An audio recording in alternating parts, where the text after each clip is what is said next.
আসসালামু আলাইকুম। আপনাকে সৌদি আরবে গাড়ি চালাতে হলে বেসিক ৪টা নিয়ম আপনাকে মানতে হবে। যদি ৪টা নিয়ম আপনি না মানেন তাহলে দেখা গেছে এখানে আপনি গাড়ি চালাতে পারবেন না। আর যা ইনকাম করবেন এটা আপনাকে দেখা গেছে যে দেশে আর টাকা পাঠাতে পারবেন না। এখানে আপনাকে জরিমানা দিতে হবে। তো ৪টি নিয়মগুলো নিয়ে আজকে একটু বলবো। যারা আসবেন, বিশেষ করে বাংলাদেশ থেকে আসতে যাচ্ছেন বা এখানে নতুন যারা গাড়ি চালাবেন, তো এই ৪টা নিয়ম আপনাকে অবশ্যই মাথায় রাখতে হবে। না হলে যদি আপনি ৪টি নিয়ম না মানেন তাহলে দেখা গেছে যে সারা মাসে যা ইনকাম করবেন সবগুলো আপনাকে এখানে জরিমানা দিতে হবে। তো কি সেই ৪টি নিয়ম? চলুন একে একে আমরা ৪টি নিয়ম জানি, যেগুলো প্রাথমিক নিয়ম, এগুলো আপনাকে জানতেই হবে। প্রথমত হলো, আপনি যদি যখন রাস্তায় গাড়ি চালাবেন, যখন রাস্তায় যাবেন, প্রথমে কাজ হলো আপনাকে গাড়িটি স্টার্ট দিয়ে আপনাকে সিট বেল্ট পরতে হবে। তো সিট বেল্ট যদি না পরেন আপনি, তাহলে কিন্তু দেখা গেছে যে জরিমানা আসবে, ঠিক আছে? আর এই যে আমি এখন সিট বেল্টটি পরে নিচ্ছি, আপনারা দেখতে পাচ্ছেন যে আমি এখন সিট বেল্টটি পরবো। এই সিট বেল্ট, আসলে এই সিট বেল্টের যে কার্যকারিতা বা কাজ আমরা বাংলাদেশে তেমন একটা লাগে না। তবে অবশ্যই আপনাকে এই দেশে গাড়ি চালাতে হলে সিট বেল্ট পরতে হবে, একটা মাস্ট বি পরতে হবে। সিট বেল্ট না পরলে আপনাকে অনেক জরিমানা গুনতে হবে, ১৫০ রিয়াল জরিমানা আসবে। হ্যাঁ, সিট বেল্ট আপনাকে পরতেই হবে। তো এটা গেল ১ নাম্বার কারণ।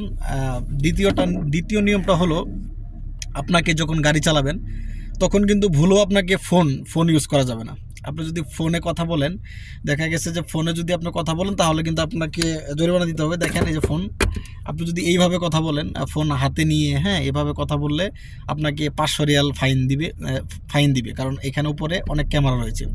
তো এটা দ্বিতীয় নাম্বার কারণ। আসলে আমরা কিন্তু যখন ড্রাইভিং করি, যদি মোবাইলে কথা বলি তাহলে কিন্তু আমাদের মনোযোগটা চলে যায়। তো সামনের গাড়ি বা ডানের গাড়ি, পিছের গাড়ি আমরা কিন্তু বুঝতে পারি না। তো অবশ্যই আপনাকে সৌদি আরবের উপরে ক্যামেরা ফিট করা থাকে, তো আপনি কোনোভাবেই মোবাইলে কথা বলতে পারবেন না হাত দিয়ে ধরে। হ্যাঁ, এক হাতে ড্রাইভিং করবেন, এক হাতে ফোনে কথা বলবেন, এটা কোনো দিনই পারবেন না, এখানে এটা হবে না। আর যদি আপনি কথা বলেন তাহলে ৫০০ রিয়াল জরিমানা দিতে হবে। আর তৃতীয় নাম্বারটা হলো, আমরা যখন লেন চেঞ্জ করি, দেখা গেছে বাংলাদেশে বড় বড় হাই রোডে দেখা গেছে তিনটা চারটা লেন থাকে। তো আমরা যখন লেন চেঞ্জ করব, তো অবশ্যই লেন চেঞ্জ করার আগে আমাদেরকে লেন চেঞ্জ করার সিগন্যাল লাইট আছে পিছনে, আপনারা দেখতে পারেন হলুদ লাইটগুলো, বা কিছু কিছু গাড়িতে লাল লাইট আছে। তো অবশ্যই আপনাকে সিগন্যাল লাইটগুলো ইউজ করতে হবে। তো যদি আপনি সিগন্যাল না দিয়ে হুটহাট করে ডানে বামে চাপিয়ে দেন, তো এটার জন্য ক্যামেরা আছে, এটার জন্য আপনাকে জরিমানা গুনতে হবে। তো অনেক নিয়ম, যদিও এখানে গাড়ি চালানো সহজ, ঠিক আছে, বেশি একটা কঠিন না। সৌদি আরবে বড় বড় রাস্তা, হ্যাঁ, বিশাল বিশাল রাস্তা কোনো ভাঙাচোরা নেই, ঠিক আছে, আপনি মন মতো চালাতে পারবেন, কিন্তু কিছু নিয়ম আপনাকে অবশ্যই মানতে হবে। আর ৪ নাম্বার নিয়মটা হলো, এটা হলো আপনার পার্কিং। আসলে আমরা যারা বাংলাদেশে থাকি, যেখানে সেখানে আমরা গাড়ি পার্কিং করতে পারি, কোনো বাধ্যবাধকতা নাই, যে যেমনি পারতেছে সেমনি রাখতেছে।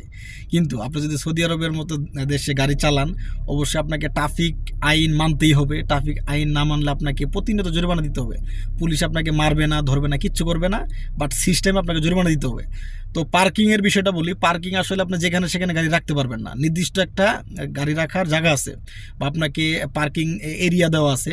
বিভিন্ন বড় বড় মার্কেটের সামনে গেলে দেখবেন যে আপনার পার্কিং এরিয়া আছে। তো আপনাকে অবশ্যই গাড়ি সে পার্কিংয়ের নির্দিষ্ট এরিয়াতে পার্কিং করতে হবে। যদি আপনি নির্দিষ্ট এরিয়াতে পার্কিং না করেন, তার জন্য আপনাকে জরিমানা দিতে হবে। মেইন কথা হচ্ছে যে এখানে প্রতিটা আইনের প্রতি আপনাকে শ্রদ্ধাশীল হতে হবে। আপনি যদি আইনের প্রতি শ্রদ্ধাশীল না হন, তাহলে দেখা গেছে আপনি এখানে সফল হতে পারবেন না। যা ইনকাম করবেন এখানে রেখে যেতে হবে। তো এই ৪টা নিয়ম মাস্ট বি আপনাকে মানতে হবে যদি আপনি সৌদি আরবে গাড়ি চালাতে চান, ঠিক আছে? যারা আসবেন অবশ্যই এগুলো একটু নিয়মগুলো একটু বেশি করে দেখে শুনে, হ্যাঁ, বুঝে তারপরে আপনারা রাস্তায় গাড়ি চালাবেন। ধন্যবাদ সবাইকে।